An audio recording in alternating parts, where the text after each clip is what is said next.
Good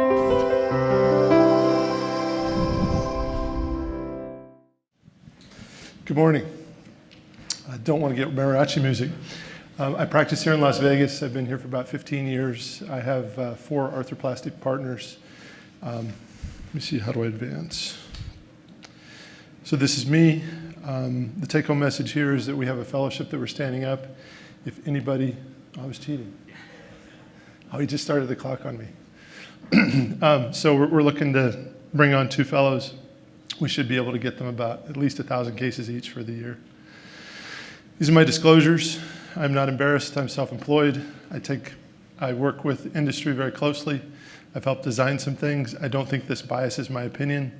I've told them when things doesn't work or don't work, and when things do work. So navigation technologies in total hip arthroplasty. This is mostly centered around anterior approach. RadLink is an excellent system that I have used. OrthoGrid is a very good system. There's a demo over in the industry space. There's robotics. I have played with robotics. I've used several manufacturers. I am thoroughly unimpressed. I think they're cumbersome. I think they take a lot of time. But there's something to reproducible positioning of your cup, leg lengths, offsets, measuring them during the surgery, more than just guessing. And this is how I came to find Ortholine.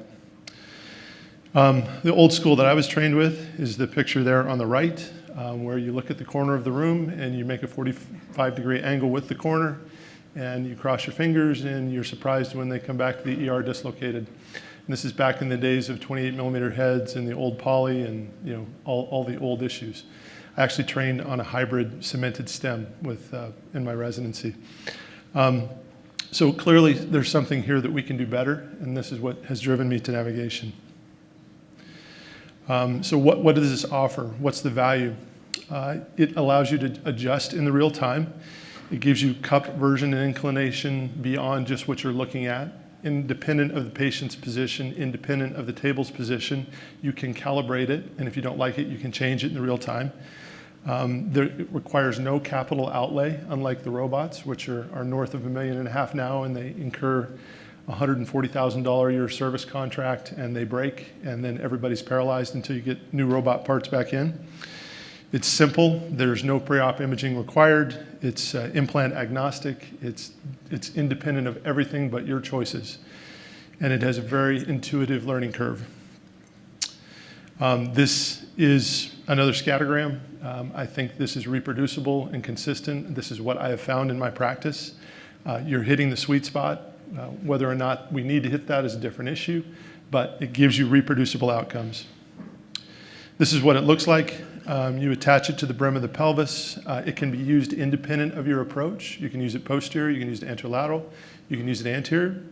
It is calibrated. If you put the little, see how I do this? Yeah.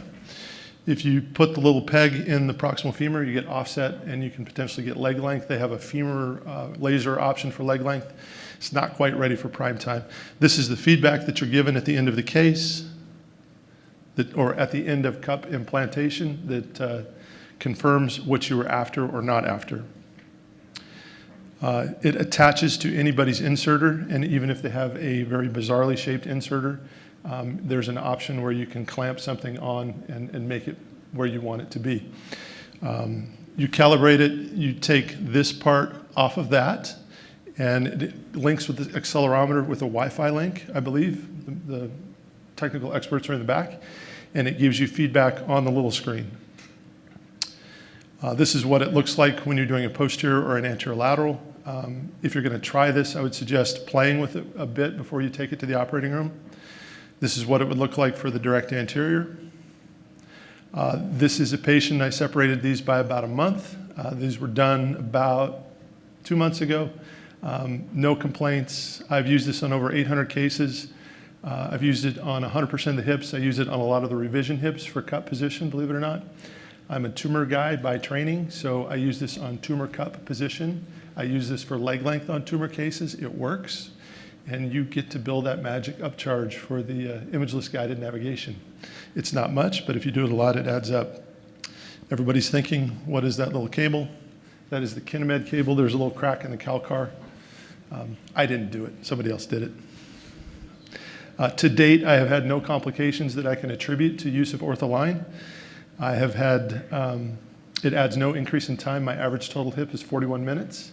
The adoption phase of this, it took me about 15 minutes for the first 10 cases, and then it was just part of the flow. And as soon as the techs got on board and knew what to do ahead of time, it saved a lot of time. So the keys to success, we don't usually read instructions, but if you understand the technology, it works better. Use in a dry lab setting, understand how it functions, allow for extra time for the first 5 to 10 cases. Start with simple cases, no crazy deformities. Critically review your outcomes and adjust as necessary. And like I said, the learning curve was almost zero. Thank you for your attention.